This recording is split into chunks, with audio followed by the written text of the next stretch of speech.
Hello and welcome to the Avocado Hoodie Sewalong by Seamster Sewing Patterns. If you need help picking your fabric, grading between sizes, or making a full bust adjustment, head over to seamsterpatterns.com. Now let's get to the sewing. Note that while the men's and women's pattern pieces are shaped differently, all the steps are the same.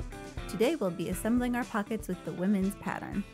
To begin with, grab your pocket tabs, 4 if you're making view A and 2 if you're making view B.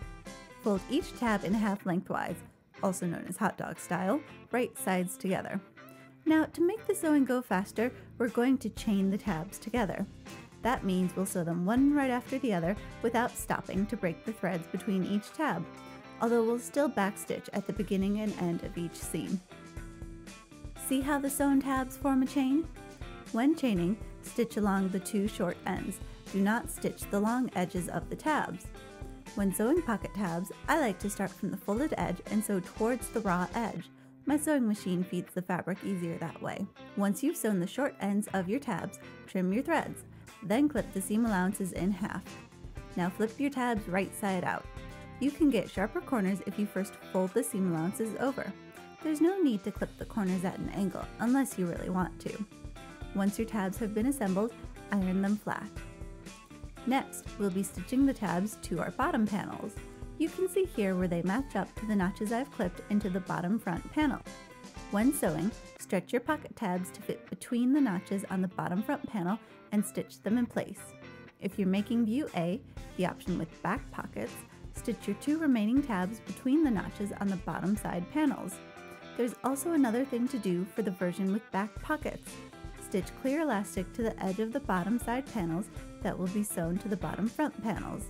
This will keep your front pockets from sagging open. And here's a little tip. If you or your partner are very hard on your pockets, so frequently get pocket blowouts, stitch clear elastic to the back sides of the seam allowances where the pocket tabs are sewn. When sewing your elastic, be careful not to pull it. That will result in gathered pockets.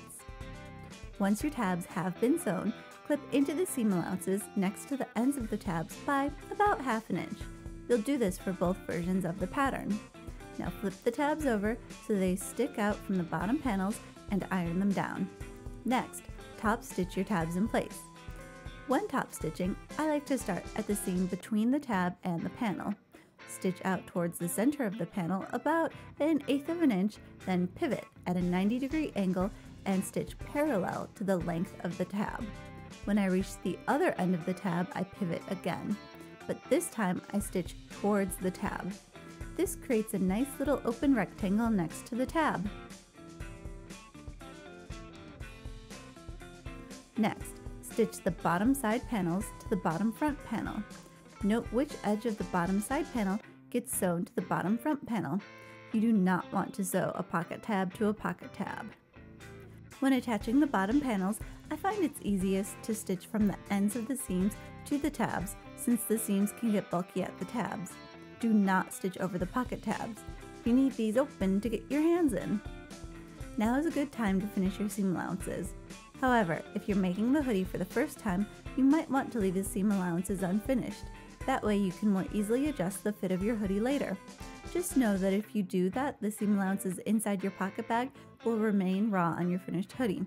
However, that's not really a problem with knit fabrics, especially fleece. It's also a good idea to iron your assembled pockets at this time. You'll want to iron the seam allowances towards the bottom front panel. Finally, baste the top and bottom of your pocket bag over your assembled pattern pieces. If you're making a hoodie that does not have back pockets, your pocket bag will only cover the bottom front panel. When basting the pocket bag, do not sew the ends. These need to be left open on both versions of the pattern so you can attach your pockets to the rest of your garment. Phew! That's it for today. If you have any questions, let me know in the Seamster forums where you can post pictures of your garment, or email me at howdy@seamsterpatterns.com. Thanks for watching, and see you next time when we'll be sewing the body of our hoodies.